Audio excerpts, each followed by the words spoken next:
talk about and try and go over in the last 2 weeks, really.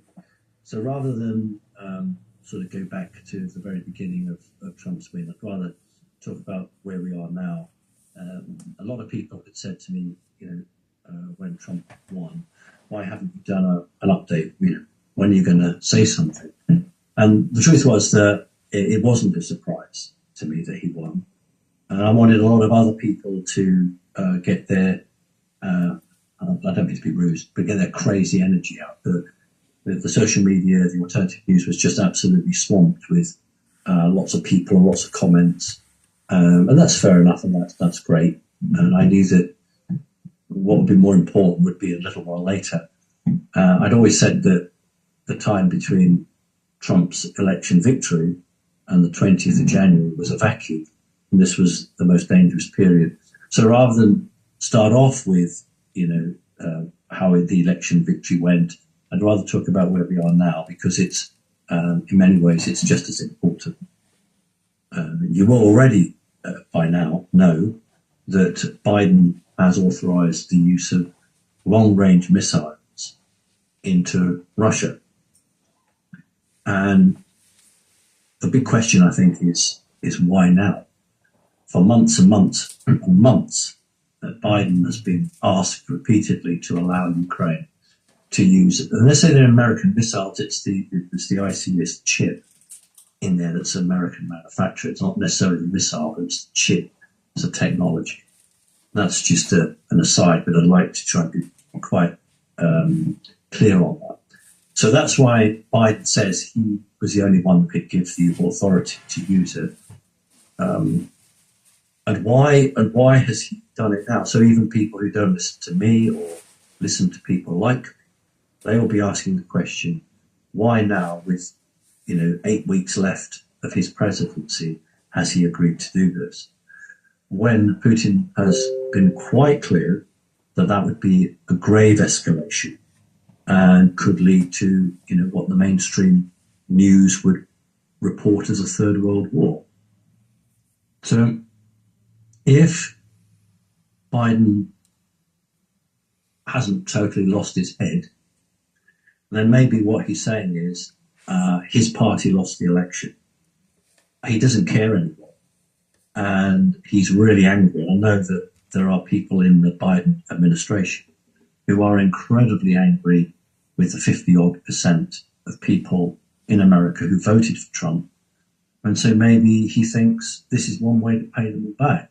And yes, I know he would also be paying back the 48% or whatever it is that voted for his party. But sometimes people who have lost their mind, they target everybody just to get at one particular group. So I wouldn't be at all surprised if this was Biden basically saying, I've got nothing to lose. My side didn't win the election. You can all go down the pan, basically. Now, the issue is, of course, what can President-elect Trump do? Because it might be that Putin orders all of his diplomatic missions, all of his embassies, to literally close in NATO. All the countries in NATO, he could literally close them in 48 hours if he so chose, and brings all the staff back, including ambassador level. He can then throw out all of the embassies of all the NATO countries out of Russia. He can put nuclear weapons on immediate standby. He can start moving around the nuclear weapons. Many of them are tracked. They're on vehicles to locations and keep changing it every day. He can change the nuclear codes. That will all be picked up by the CIA, who will report back that this is occurring in Russia. The mainstream news will then run with that. And I was thinking, if that was to play out, what would likely happen? Well, one of the likelihoods is that Biden is found to be mentally unstable, and he's removed, and Kamala Harris comes in for the last 8 weeks and absolutely takes us as a world to the brink of something really, really bad, or she declines to come in, and somehow Trump comes in. But Trump, as Becky had pointed out, Trump has already had dialogue both with Putin, although that was denied, and dialogue with the Ukrainian president, which the mainstream confirmed. So it might be that the Biden administration, and I'm including Kamala Harris, appear to take the world to an absolute edge of disaster, and President-elect Trump, even though he's not inaugurated, could actually diffuse it. So this is a very, very, very big development, and it'll have a very big effect on the mainstream news. Not clear how the mainstream will deal with this, but it is a pivotal turning point. I'm not here to say who's right and who's wrong, because that's just not very helpful. But I would say that there is a likelihood of some form of emergency broadcast system between what I call this vacuum between now and the 20th, if it appears that the world is sliding into a very serious situation, which would impact America foremost.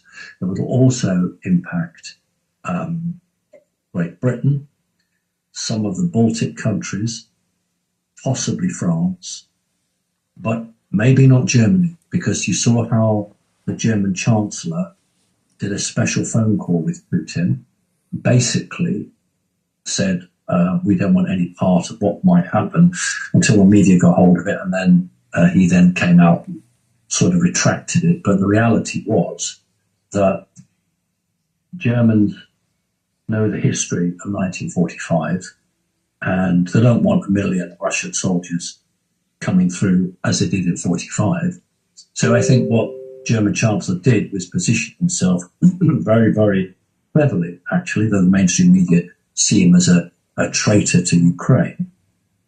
I think he's a very capable man. And what he's done is he's positioned Germany so it's not directly in the firing line for Russia, because he doesn't want history to replay itself. So it's the citizens of people like in America and Great Britain and some of the other countries who I think now, if the mainstream media piles on pressure, they will go to their governments. In Great Britain, Keir Starmer is all gung-ho about allowing Ukraine to fire these rockets into Russia. And I think that if the mainstream media, newspapers, television, really start laying out their vision for where that might end, unless it's stopped, people in the conurbations, places like London and New York, which are key targets, for goodness sake, the capitals, key targets, 8 million people in London, I don't know how many in New York, will make their politicians very aware of how vulnerable they feel, because not everybody can sell their property and move to the countryside out of the way of any issues. And so that, I think, is the most important aspect where we go now, and how the mainstream play with that, and what movement President-elect Trump has in terms of defusing what could become a critical situation for the whole planet, but mainly for NATO countries. So that's something that, that I think we will need to watch very closely to see how it plays out. All right, that's, I think, a key movement. In terms of the election itself, people are shocked when I say I didn't stay up to watch it. I set my alarm for 1 o'clock in the morning, UK time, 3 o'clock in the morning, and 5 o'clock.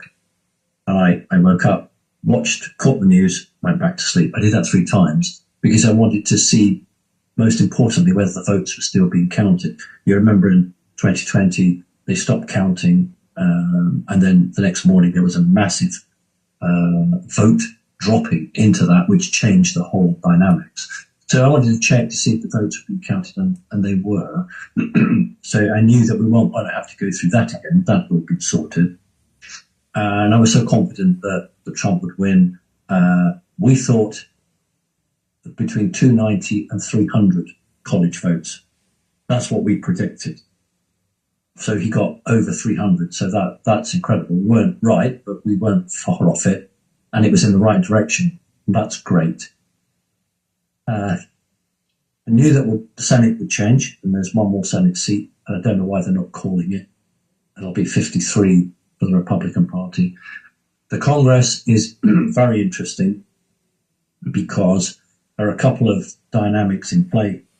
One is the Brunson brothers, and we know they're real because Kerry Cassidy interviewed one of the Brunson boys, and I listened into that. So they're real.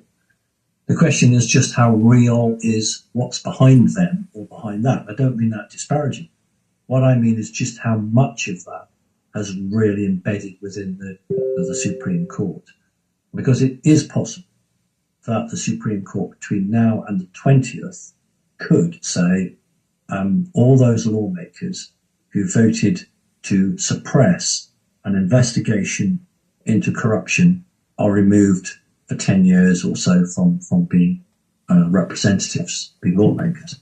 So if that were to happen, it would not vindicate anybody who said there was a steal in the 2020 election.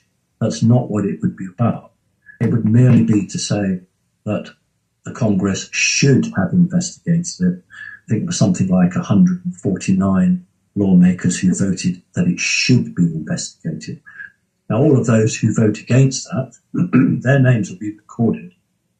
And it is possible that they could be removed, which, until the fresh elections took place, would leave the Republican Party in a very strong position. So that's one possibility. The other possibility is that the lawmakers know that Trump has the vast majority of the American military on his side, and they will be unwilling to challenge his picks for key government positions. We've seen the mainstream media absolutely go crazy at some of these people and trying to dig the dirt on them as a typical deep state operation. It might be that just the sheer personality of President-elect Trump carries this through, but I think they're more likely going to have to wave a big stick in the background to actually get this to happen. How much of this will be shared with the public, I doubt. I don't think a great deal will. I think there's a lot of wheeling and dealing taking place at the moment. So we're not surprised that he won. We knew it would be a landslide. We didn't know how much. And as soon as President-elect Trump televised with the sitting president, Biden, and Biden says a smooth transition, that was the message out that from their side they wouldn't rock the boat. So that was a message from the Biden handlers or the Biden team out to the minions. Don't rock the boat, just let this transition go through. And they'll leave boat rocking to somebody else. They'll leave the issues to be generated from other of their allies, not literally coming from the political party. So, not surprising that he won. A great relief. Let's not underplay that. A great relief that he won. Don't expect anyone early days to start talking about the 2020 steal. Trump won't need to mention that. He's got enough on his plate now. The fact that he's put what the mainstream media refer to as a vaccine skeptic into the front running for the medical post is enough to crash shares in Big Pharma. Within 2 days of the election, Big Pharma chief executives and their top lawyer in America were already meeting to work out how they could manage what might be coming. And yes, they're disruptors. That's a very good term. They are to disrupt the status quo, the deep state, the people who are career politicians within a non-political role. America's different. America's different. In Great Britain, we have civil servants, and they managed, supposed to be, not politically, but of course they are politically driven. In America, it's far more complex and more challenging than that. So Trump knows that he has to clear out a lot of people who are in a job for life, and they've become enmeshed in the politics that they think they have the right to press on the American people. Next point. I never really agreed with people that said that the vast majority of the American citizenry had woken up. And if you look at the elections, there's about 3 or 4 million votes between what Harris got and what Trump got. Now, let's just take that at face value. That should tell anyone in the United States who didn't already know it that it's not quite split down the middle, but it's not far from it. So maybe these 8 weeks, 9 weeks before the 20th of January have to be an opportunity for the White House to somehow educate that huge voter bloc that voted for Harris, those millions and millions of people who just went out and voted for the donkey. So what could happen? Could it be that the mainstream media declare we're on the edge of a third world war? Could it be that the Biden administration, and I'm including Harris in that, I'm including the Democrats in the Senate and the House, all appear to be associated with that? And then you've got this one man on his own, which is Trump, through his own methods and his own contacts, actually manages to diffuse that situation. Is that one possible way, I'm asking myself, that these huge numbers of Kamala Harris voters can actually say, we got the wrong end of the history, got the wrong end of the story. We actually should have voted for Trump. So I don't think it would make a vast number of Democrat voters vote for Trump. But what it might do is considerably reduce the criticism, because mainstream media, if it doesn't think that the spending, the money spending public are behind it, it will change its song. It will change its narrative. If you take Walt Disney, if people stopped going through the turnstiles of the House of Mouse, they would change their whole layout. They would change the story. They'd change anything, because without that income, they're finished. And so if you take away income and replace it with political loyalty, senators and Congress will only do what the majority of the people want them to do, unless they're retiring at the end of the session and they don't care. A bit like Biden doesn't care. Trash the world. It doesn't matter. He's going to January. So this is a great opportunity, I believe, for the White House in the next few weeks to try and get a message across to these millions and millions of Kamala Harris voters that actually what they voted for was wrong, and they're going to be shown it. So it's not over. It isn't all, it's a done deal. There's more to play out. And in terms of the RV, because I know lots of people are watching that, still hasn't happened yet. No matter what people are saying, just as there wasn't an EBS before the election, just as there wasn't a stock market crash before the election, just as there wasn't a worldwide banking crash before the election, just as there was an election, and all these people were saying there won't be an election, just as there wasn't the Supreme Court coming in and ruling for Trump before the election, there is a generated news feed which thankfully I didn't hook onto. And those of you who have been following me for a number of years now, you know that I said that I will refuse to give news, even if it's from the White House, if I know it's a lie. I won't do it. I just won't do it. I let others do it. And there were other people who were quite blunt about it, and they said they would be quite happy to lie to you, the audience, if it was what the White Hats wanted. Now, I and Becky couldn't run a spiritual organization and and be two-faced like that? How could you do what we do and then say, yeah, I'm lying to you, but it's okay because the good guys want me to lie to you? That's actually what a spy does. And years ago, I said publicly said I'm not doing that, and thankfully, that was respected. I don't know that it was liked, but it was respected by the people at the top, and they stopped giving me BS because I wasn't going with it anyway. So others went with the BS, and I didn't want to have a direct confrontation with anybody. But I just said, look, my experience, my contacts, who are very real, that this is not going to happen. And what I'm saying now is we're in this vacuum period. And depending what the mainstream news does, the white hats do not control all of the mainstream. Some of it they do, but not all of it.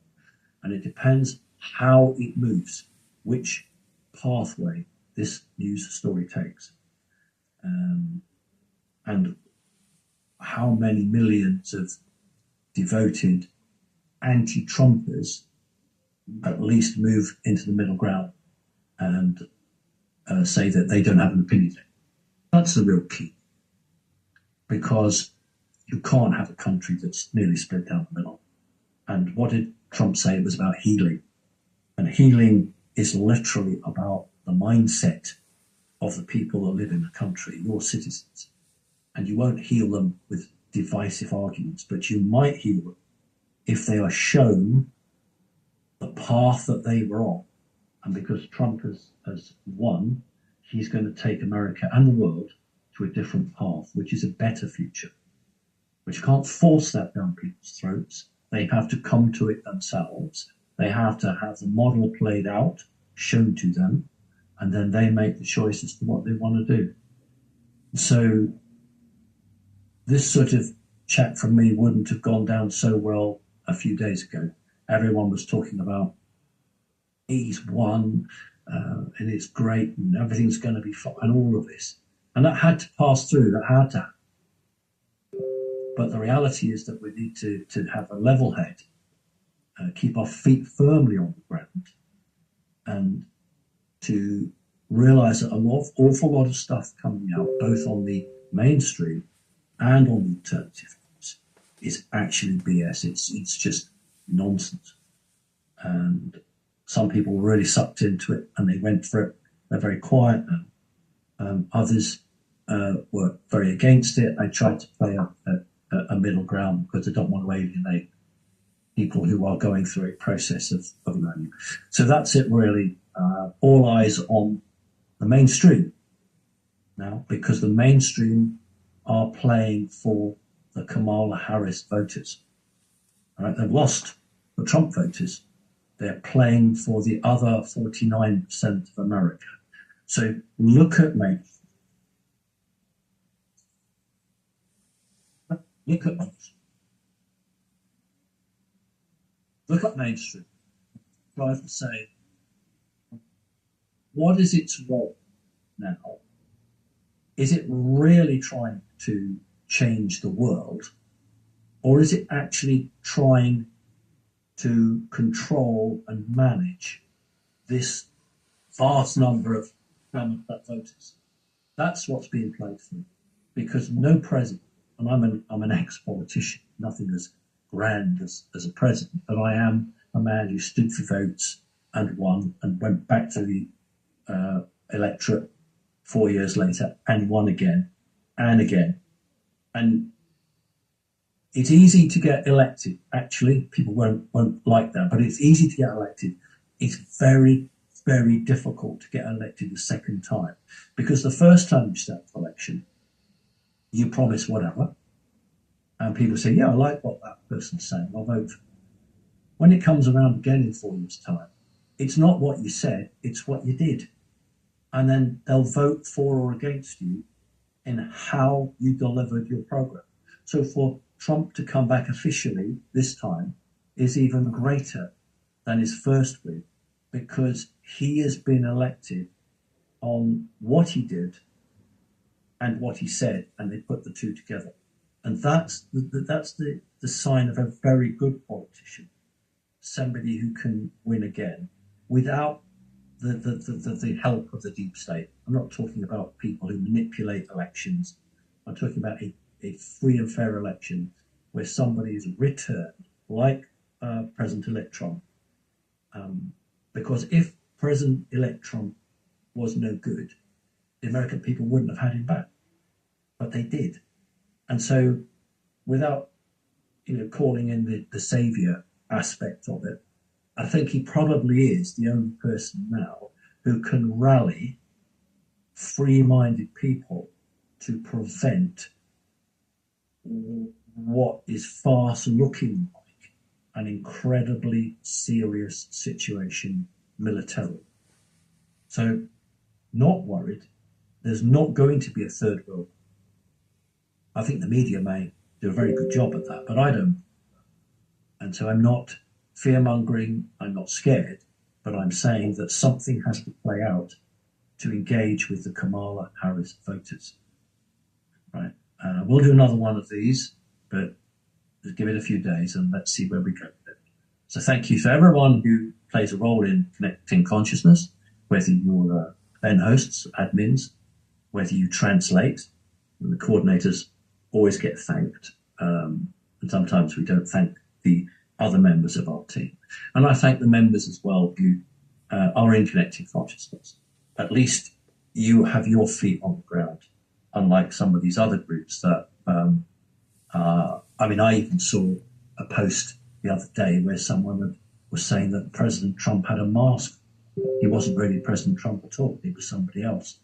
That this sort of craziness is we've just got to switch off from, because if we don't give it attention, whoever's doing this nonsense will just stop. All right, thank you. Take care.